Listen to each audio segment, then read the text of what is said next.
What's going on, everyone? Welcome to the Cleveland Pulse YouTube channel. I am your host, Justin Harold, and with me, as always, my co-host, Jeff Santa. Today, we are bringing you our installment of Around the AFC North with Week 4 in the books. We're going to start with the beginning of the week with the Bengals and then work all the way to the end with your Brownies. This will be our also a little small recap for the Browns instead of having a full recap video. So we'll test that out and see what you guys think. But with that all being said, Jeff, how are you doing, my friend? Doing good. A lot to talk about. AFC North heating up 4 weeks in, and it should only get more interesting from here on out. Absolutely. Obviously, we have a lot to talk about in general as Browns fans, coming off of what seems should be, a typical victory Monday, but kind of feels like a victory or a hangover Monday a little bit. But we'll get into that later on. But we'll start off with the start of the week with the Bengals playing on Thursday Night Football against the Jacksonville Jaguars. Joey Burrow gets a little bit of a revenge game against Urban Meyer for never starting him at Ohio State. The Bengals win 24-21, a very close game for an 0-4 team against a 3-1 team. Jeff, I know I watched this game. What about you? Yeah, I watched all this game, Thursday night games. They're fun to watch mostly because teams coming on a short week might not be the sharpest play. So sometimes it's interesting. I think that, that's a good game from Cincinnati. I think that they could win games like that all year long. Even with some of their injuries, not having a full staffed wide receiver core over there. And of course, Joe Mixon being banged up a little bit at the end of that game, which is something to monitor. But I think they could get away with, running the ball 20 to 25 times and probably beating teams that maybe they're a little bit more talented than. Yeah, absolutely. And I think for me to know, I think that obviously it was a slow start. I believe the Jaguars jumped out to an early lead in that first half. And, I thought Joe Burrow, he looked good and everything, but I think offensively, the play calling, they were settling for a lot of just like passes that were in front of the first down marker on third downs and such. And they were very conservative in that first half. And then obviously they came out in that second half and, Joey lets it loose, obviously getting some guys involved. He has 3 receivers over 50 yards. So, I think a very good day by Joey Burrow's standards, 25 of 32 for 348 yards and 2 touchdowns, a very good game for him. And on the other side, I just love to acknowledge the fact that Trevor Lawrence looked like he suffered again, 17 of 24, 204 yards, 0 touchdowns, passing wise, at least he had a rushing touchdown and 0 interceptions. So the Bengals moved to 3-1. They are currently atop the AFC North, I believe, even though it's technically tied for first between 3 teams. But Jeff, you got anything else to state before we move on? I'm interested to play them. I wish that we had some divisional games, Yeah. closer on, considering them and the Steelers are the only 2 teams that have faced off in the division. So not a whole lot within the division to go on right now, but we're just bringing you the updates week in and week out. Absolutely. Moving on from that, we're going to go talk about the Steelers playing at Lambeau Field against Aaron Rodgers and the Green Bay Packers. This is a loss for them. They moved to 1-3, losing 17-27. Ben Roethlisberger is still struggling. That offense still struggling.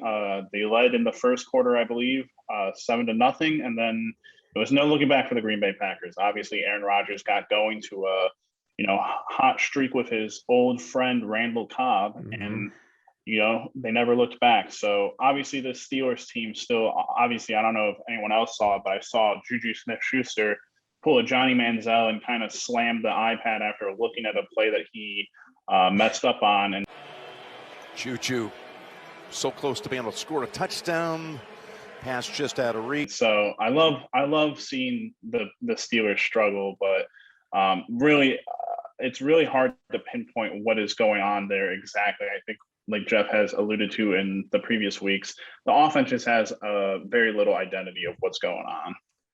That's just a tough matchup on the road at Lambeau. Obviously, after that week 1, there's some questions about the Packers, which those have quickly and clearly been answered that was just an anomaly game and that they're trending in the right direction. They're playing great football, balanced as well over there in Green Bay.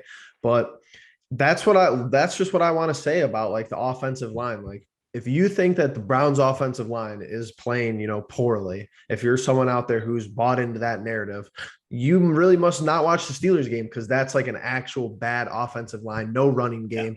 Najee Harris's first rushing touchdown all year long. It took him, almost 4 weeks to get it. And Big Ben is old, immobile. He can't, he can't do anything about that offensive line. And I don't even really think that the offensive problems they're not all his fault just because of how little time he has in the backfield. Yeah, absolutely. I mean, it's just a struggle for them offensively, and there's only so much that the defense can do, especially against a guy like Aaron Rodgers once he gets hot. And so, yeah, a tough, rough outing for them. Obviously, can't really win those games at Lambeau Field when you're playing against Aaron Rodgers. So they moved to 1-3 at the bottom of the division, 2 games back right now. So we're going to move on from that. Obviously, not too much more to talk about there. Here's an interesting matchup for the Baltimore Ravens versus Denver for the Browns fans to look at. Obviously, we got to play Denver within this next 3 weeks, something that we'll get into after this. But Baltimore wins 23-7. They move to 3-1, and Denver moves to 3-1. Teddy Bridgewater getting hurt in this game, and Drew Lock having to come in and replace him. Jeff, did you watch a lot of this game? No, I didn't watch any of it. I honestly only saw one highlight and I haven't really looked at the box score, but it sounded like a commanding victory. Yeah. I just know that there was one. Well, I watched it. Lamar did Lamar things as always. But his one throw to Marquise Brown for like a bomb of a touchdown, Marquise Brown is just running wide open and he lays out for that sucker. And to be honest, it was a very, impressive throw and catch on both ends. So, but an interesting game to look at, mainly because this is the Broncos' first, real test against a good team, and obviously they lose 23-7. I know we're here to talk about the Ravens, but the Browns have to face the Broncos in a few weeks at home. So, we'll see what happens between Drew Lock and Teddy Bridgewater. Don't know the current situation of Teddy, but as a Teddy fan, I hope he's okay. And hopefully this will be a matchup that we can learn from, and we also do the same thing that the Ravens did. Yeah, the theme of the AFC North so far has really been about scrappy wins. I don't think that anyone, either of the teams that have the 3 wins or, even the Steelers 1 win against the Bills, it's not always going to be pretty, but I think that's pretty much the theme so far is that you have to win these games, especially on the road, especially with our Browns this week. They're going to look ugly, but to have a winning organization, you need to win the games where everyone's not playing up to par. Yeah, and moving on to that Browns game, like you said, Jeff, I think this is something that me and family members have talked about. In the past, this is a game 100% the Browns lose in the past. Before Kevin Stefanski, 100% this is a game that we lose. But before we get too much into the Browns versus the Vikings, want to let you all know that we are going to do a couple different videos regarding this past game and just certain talking points that have come out of this game. Obviously, there's a Baker Mayfield discussion to have. There's a Jedrick Wills topic to have, and just an overall talk about how our defense has, turned it around in 2 weeks. So we might not get too into some of those topics while we're recapping here, but we will be having videos later on. So make sure that you subscribe, like, and make sure that you hit the bell notification. That way that you guys know when those videos come out. So with that all being said, your Brownies pull out a 14-7 win against the Minnesota Vikings at Minnesota. We moved to 3-1, currently tied in the AFC North. Jeff, obviously we alluded to it earlier. A scrappy win, an ugly win in terms of the offense, but a very, very impressive defensive win when you talk about the Browns here. It's a great point about Kevin Stefanski, and even big kudos to Joe Woods yet again, back-to-back weeks, defense playing lights out. But this is a game in the past where some of the worst Browns teams in our lives, definitely would lose this game. Kevin Stefanski keeps it under control. We don't do anything completely stupid. And another great game from our kicker. I mean, Chase McLaughlin, shout out to him. I would not have thought that our kicking game would have been going this well. As part of our special teams, I think that's our special teams has been super underrated. You have Anthony Schwartz returning some kickoffs this week, which was interesting. But Demetric Felton has been a stud on the punt returns. Our average field position is very good. Jamie Gillen's been very good, outside of the week 1 blunder. And our kicker, hopefully he keeps and stays consistent.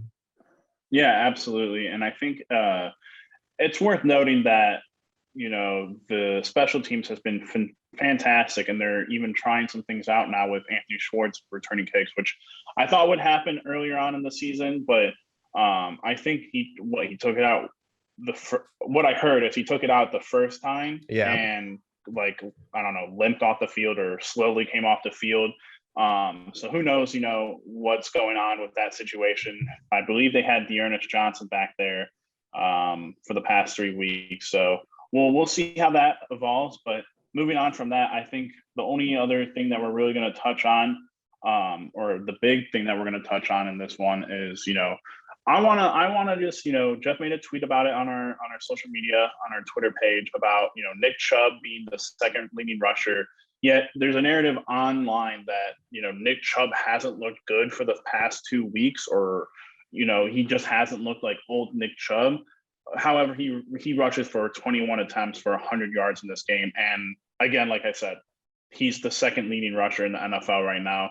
Well, with Kareem Hunt having 14 carries for 69 yards, obviously the discussion is not around Kareem, it's around Nick for some reason. Jeff, I know this is something that you love to hop on and talk about. So let's hear your thoughts on Nick Chubb and his apparent slump.